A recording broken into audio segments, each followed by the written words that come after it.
Hello horror movie lovers, I'm Trenton and I love movies just like you, obviously. So I watched Krampus because it's time!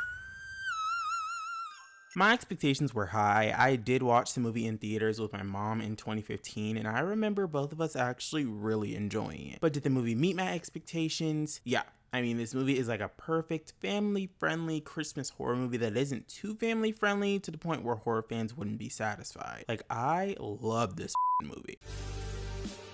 So everyone's entitled to one good scare.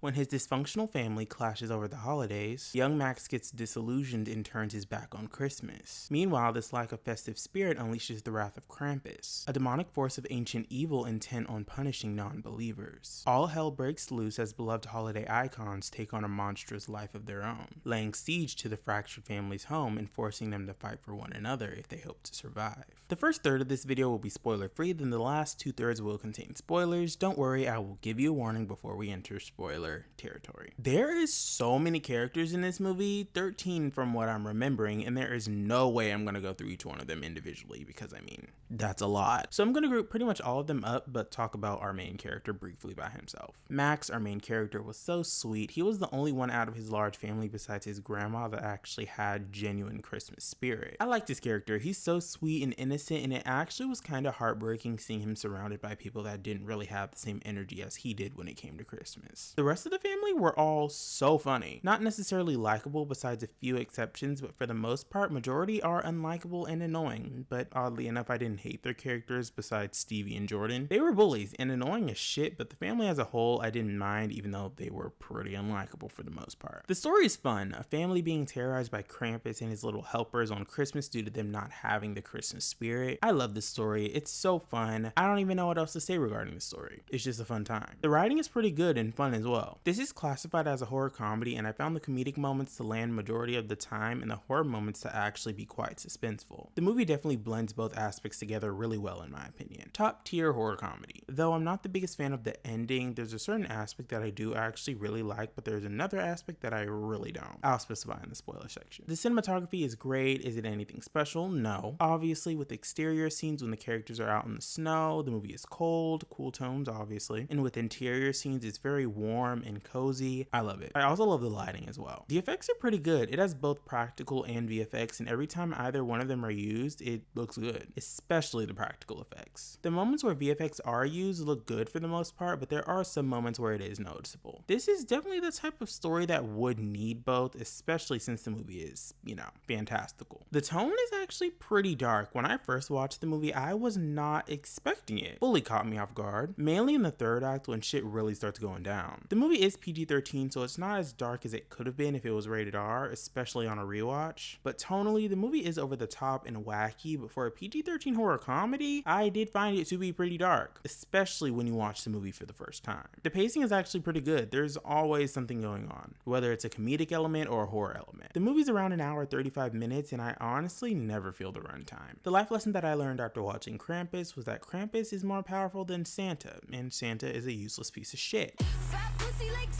Overall, I love this movie. It's a Christmas classic in my eyes and already in my annual Christmas movie rotation ever since it first came out. So fun. I'm gonna give Krampus a 9 out of 10.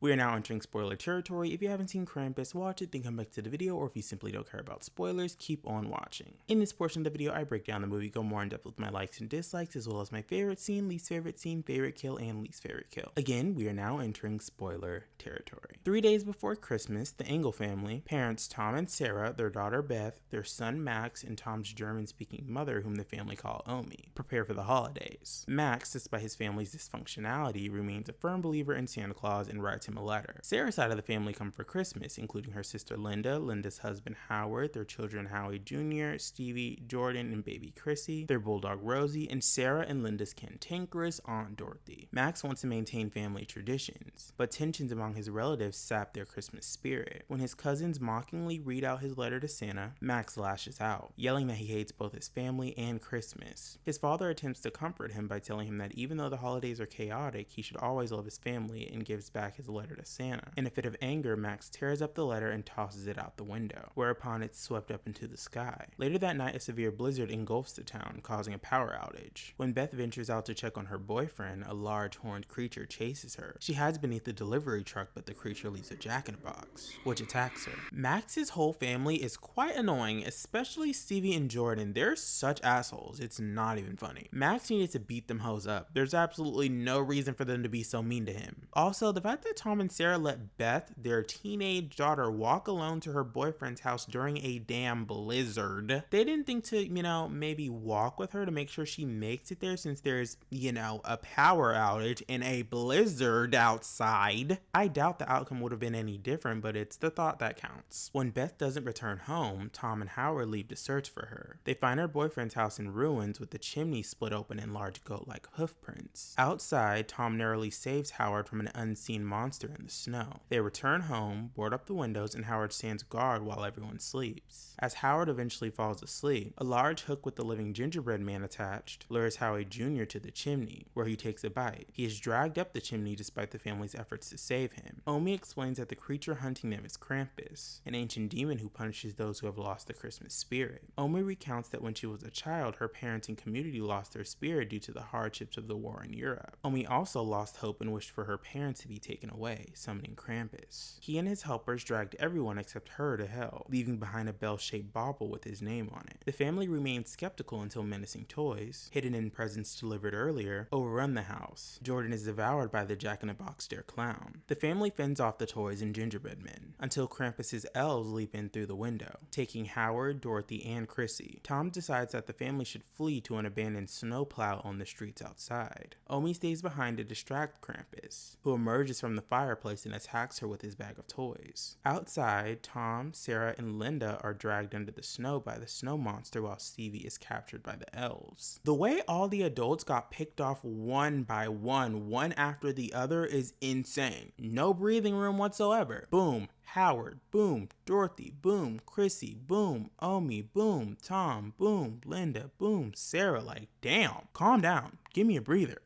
Krampus confronts Max and gives him a bauble wrapped in a piece of his discarded letter, realizing that he was responsible for Krampus coming. Max chases after the demon and confronts him at the edge of a fiery pit. Max begs for Stevie to be spared and offers himself up as a sacrifice. Krampus refuses and tosses Stevie into the pit. Max sincerely apologizes for losing his spirit. Although Krampus seems to accept his apology, he still tosses Max in as well. Max awakens in his bed on Christmas morning and discovers his family alive and well downstairs, concluding what happened was just a nightmare. As he unwraps a present to reveal Krampus's bauble, the family exchanges troubled looks as their memories of the horrific events slowly come back to them. The house is shown through a magical snow globe, along with hundreds of others in a vast collection in Krampus's workshop, for him to monitor and spy on for having spared them. Then the movie ends. The only aspect that I don't like about the movie is the ending. It basically all being a dream, but also not a dream, but also a dream. A lot of them got attacked and not just captured, which makes it weird that they all seemingly woke up not having any physical scars or wounds, but still seem to remember what happened to them. If they got captured, wouldn't it make more sense for them to still have the scars and wounds, presumably from the previous night? I don't know. Maybe I'm thinking too much into it. The parents all getting captured in the third act was actually so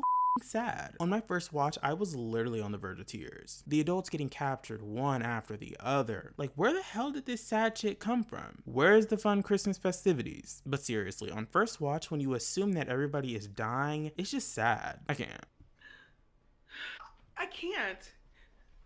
Get out. The fact that everybody gets captured and not killed is where I do really wish there could have been an R-rated cut that showed a little more of the carnage and ended in a way that's a little more bleak. Imagine if the movie just ended with Max getting dropped in the fiery pit. Now that would have definitely evoked a different reaction. That would have been really up. The practical and VFX used, specifically when it came to the evil toys and Krampus himself, were so good. Like that jack-in-a-box, ew, so cute. Krampus was so hot. I mean, look at him, and the teddy bear. Aww. There's so many scenes that I love in this movie, but my favorite scene would have to be Beth's encounter with Krampus. This whole scene was so suspenseful and effective. Her seeing Krampus on the top of the house, her running, that running along the rooftops, her hiding under a van, Krampus dropping the jack-in-a-box, the clown slowly coming out of the box, Beth screaming, then the clown eating her the up under the van. Chef's kiss, that was the best scene in the movie to me. My least favorite scene would have to be the ending all being a dream, basically. I like the whole stuck in an ornament aspect with Krampus watching over them, presumably for the rest of their lives. I love it actually, but the fact that it all seemed to be a dream with no one having their injuries is what I didn't like.